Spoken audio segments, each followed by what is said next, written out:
Bonjour les graphes, ravi de vous retrouver pour cette nouvelle vidéo. Alors aujourd'hui on va parler du gros sujet du moment, c'est la guerre commerciale. Alors on va pas parler de Trump, des raisons pour lesquelles il fait ça, s'il a raison, s'il a tort.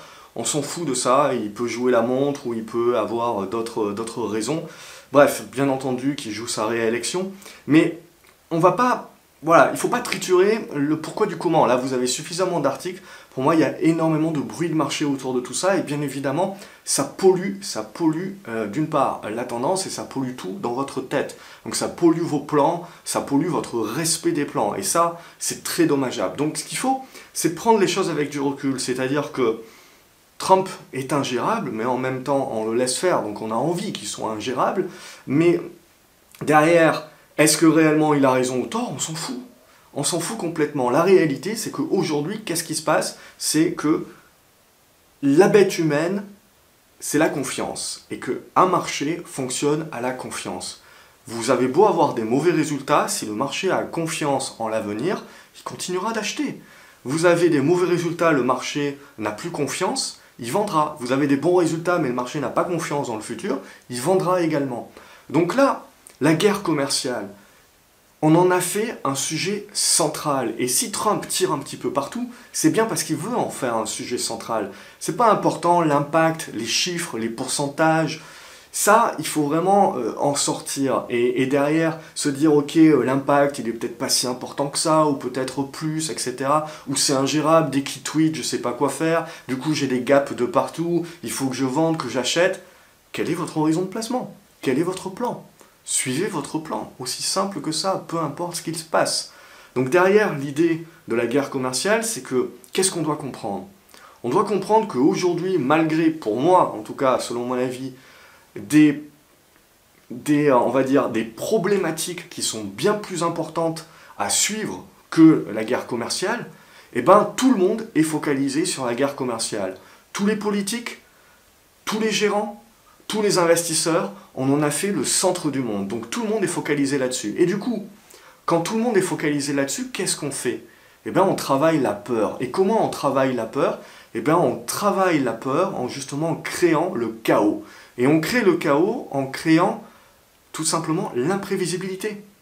Donc si tout est imprévisible, toutes les réactions de Trump sur qui il va taper plus tard, quand est-ce qu'on peut réellement avoir un accord? C'est-à-dire qu'on est sans cesse en train de souffler le chaud et le froid. C'est-à-dire un coup, on pense qu'on va avoir un accord, un coup, on n'a pas d'accord. Mais quelque part, ça déséquilibre le marché. Pourquoi? Parce que ça déséquilibre tout simplement la visibilité. Et un marché qui n'a pas de visibilité, qui a du mal à avoir une visibilité, ben c'est un marché qui a les mains qui tremblent. Parce qu'il ne sait pas de quoi demain sera fait. Alors bien entendu, personne ne sait de quoi demain sera fait. Mais le marché, ce qu'il aime, voilà, c'est pouvoir calculer, faire de la gestion du risque, calculer des scénarios. Là, il est justement dans la zéro visibilité. Et quand on n'a pas de visibilité, qu'est-ce qui se passe? Quand vous n'avez pas de visibilité sur le futur, qu'est-ce que vous faites? Eh bien, rien. Si vous aviez envie d'investir, ben, vous n'investissez pas. Vous vous dites, ben, je vais attendre. Je ne sais pas de quoi demain est fait. Là, ça me paraît un petit peu risqué dorénavant. Même si en effet, c'était plutôt une bonne opportunité. Eh bien, un entrepreneur, il fait quoi?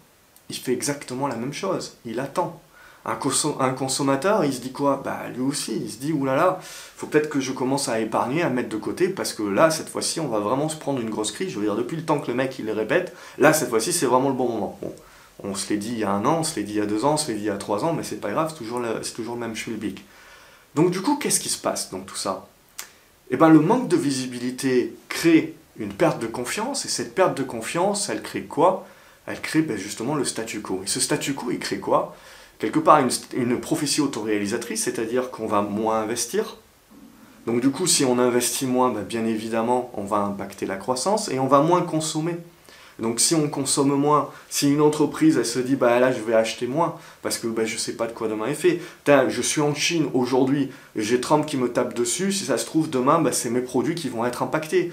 Donc j'avais prévu d'ouvrir une nouvelle usine, d'ouvrir une nouvelle ligne de production, d'avoir des nouveaux produits qui sortent, et je vais attendre. Ou alors qu'est-ce que je vais faire? Je vais plutôt me tourner, je vais me dire il n'a pas encore tapé sur le Vietnam, la Thaïlande, c'est pas trop loin, j'ai la même logistique qui peut être mise en place pour pas cher, pour la même main d'œuvre main-d'œuvre qui est pas chère, etc.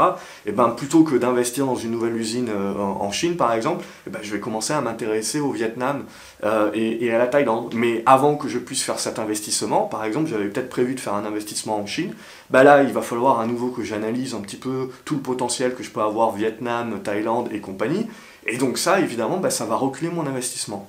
Donc si on met à bout tout ça, on voit en fait qu'un sujet du coup qui enlève de la visibilité aux entrepreneurs, aux consommateurs, aux investisseurs, eh ben, ça repousse en fait les investissements, ça repousse les dépenses. Et donc, évidemment, quelque part, dans une économie où on parle de haut de cycle, où on parle de récession, eh bien, qu'est-ce que ça fait? Ça crée une prophétie autoréalisatrice, parce que forcément, si tout le monde attend sur le côté, tout le monde évite d'investir parce que tout le monde a peur, eh bien, forcément, les chiffres qui vont en découler seront négatifs. Mais ils ne seront pas nécessairement négatifs dans le sens, justement, où l'économie réellement était en train de se retourner, mais en fait, ce manque de visibilité et cette perte de confiance en l'avenir, à cause de ce manque de visibilité, va renforcer en fait ce processus-là. Donc quelque part, après, ce qu'il faut se dire, c'est que donc du coup, tout le monde reparle de récession à cause de la guerre commerciale et compagnie, ils finiront par se serrer la pince à un moment donné ou à un autre, puisqu'on est bien sur quelque chose où on essaye de gagner du temps. Mais la vraie question à se poser, c'est quels seront les catalyseurs pour faire revenir la confiance sur le marché? Parce que c'est ça réellement qui est important.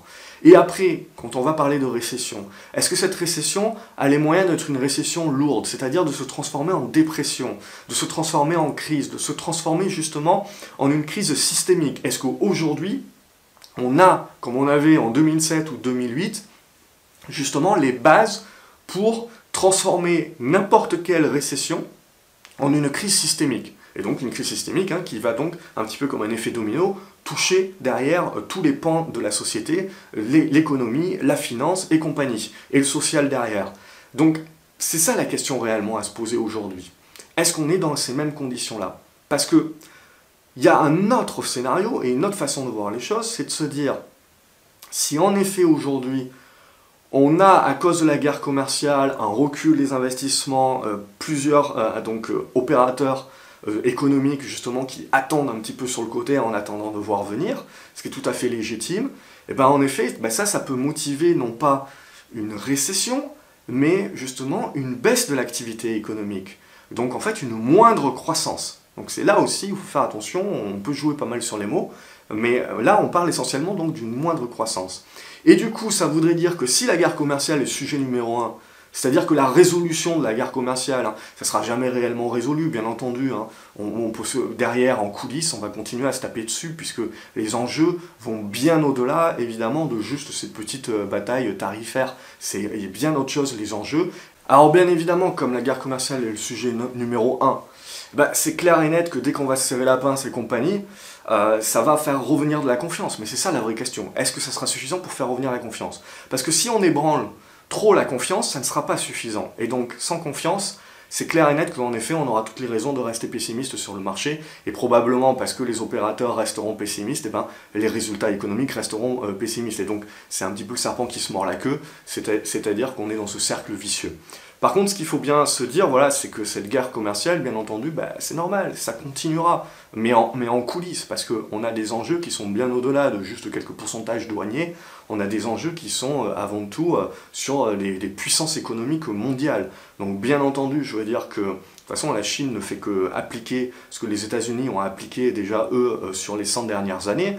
Donc quelque part jusqu'à maintenant, je veux dire, la Chine est dans un modèle de copie. Donc les Américains, ça fait exactement ce que font les Chinois, puisque eux ils l'ont déjà fait il y a 100 ans, avec l'Europe notamment. Donc derrière, l'idée, c'est réellement quand la Chine va arriver sur ces 10-20 prochaines années à un moment où justement aucun pays n'a été capable de voir ça, n'a été capable justement de tester. Donc on va arriver sur des modèles qui sont totalement nouveaux, et là c'est là réellement où on verra la capacité justement du modèle chinois de pouvoir s'inventer, de pouvoir se réinventer, et de pouvoir justement ouvrir la voie sur quelque chose que pour le moment on n'a jamais vu économiquement parlant. Je referme la parenthèse, mais pour en revenir à la guerre commerciale, vous comprenez un petit peu ce cercle vicieux.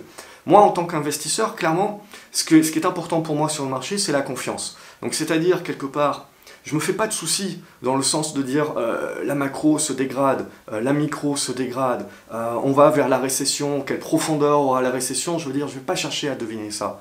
Pour moi, ce qui est important, c'est la confiance du marché. Aujourd'hui, la confiance du marché, elle est ébranlée, à mon avis, pas pour les bonnes raisons, mais elle est ébranlée quand même pour la guerre commerciale. Donc je cherche pas à avoir raison, je cherche pas à me dire je suis plus intelligent que tout le monde, je me dis, le marché est focalisé là-dessus, donc clairement, aujourd'hui, je ne me noie pas dans le bruit qu'il y a autour de la guerre commerciale. Ce qui m'intéresse juste, c'est justement la confiance des opérateurs.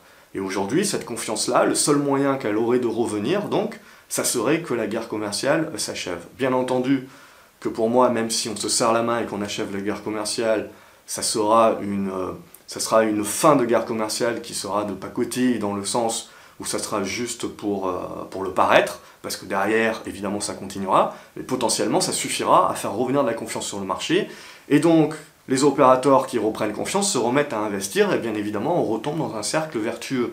Et donc, potentiellement, on prolonge le cycle économique de quelques mois, voire de quelques années, bref, c'est ça aussi qui va être important.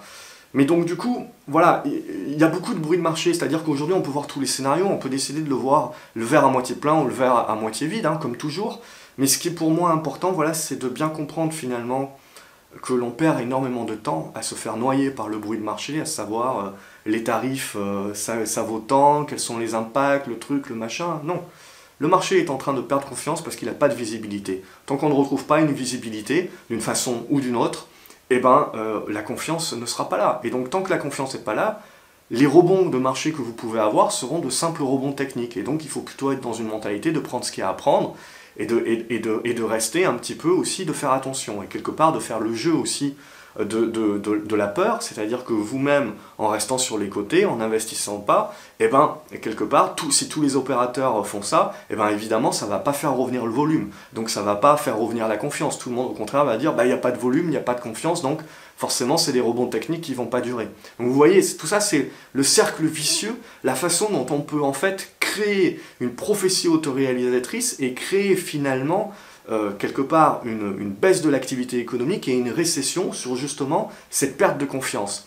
Et alors après, on peut penser que Trump est intelligent, on peut penser qu'il est couillon, mais quelque part, on peut se dire que aujourd'hui, il est vraiment au centre. Donc il continue d'utiliser ce qu'il sait faire, c'est dans la force. Malheureusement, je pense que il voit très très court terme et que quelque part, les États-Unis sont en train de perdre une certaine crédibilité aussi, donc géopolitiquement parlant. Donc ça, ils le paieront peut-être pas demain, mais ils continueront très certainement de le payer sur les années, sur les décennies à venir.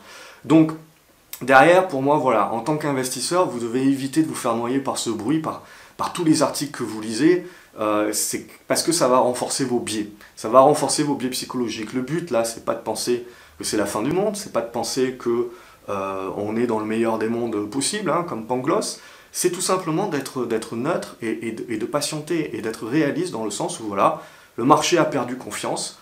On avait reconstruit la confiance en parlant de deal, et maintenant, on a tout simplement menti au marché. Donc ça veut dire que même si on se remet à parler de deal, ça ne marche plus dorénavant. Parce que les marchés se sont fait avoir une fois, et donc là maintenant ils se disent, hop hop, je ne vais pas me faire avoir une seconde fois. Donc du coup la confiance ne revient pas aussi facilement, et donc c'est ça qu'il va falloir regarder. Donc est-ce qu'on va continuer de faire dans l'engrenage, et donc de continuer à casser la confiance du marché, ou est-ce qu'on va tenter de faire revenir la confiance au fur et à mesure par les banques centrales et par des annonces que c'est en train à nouveau de bien discuter, etc.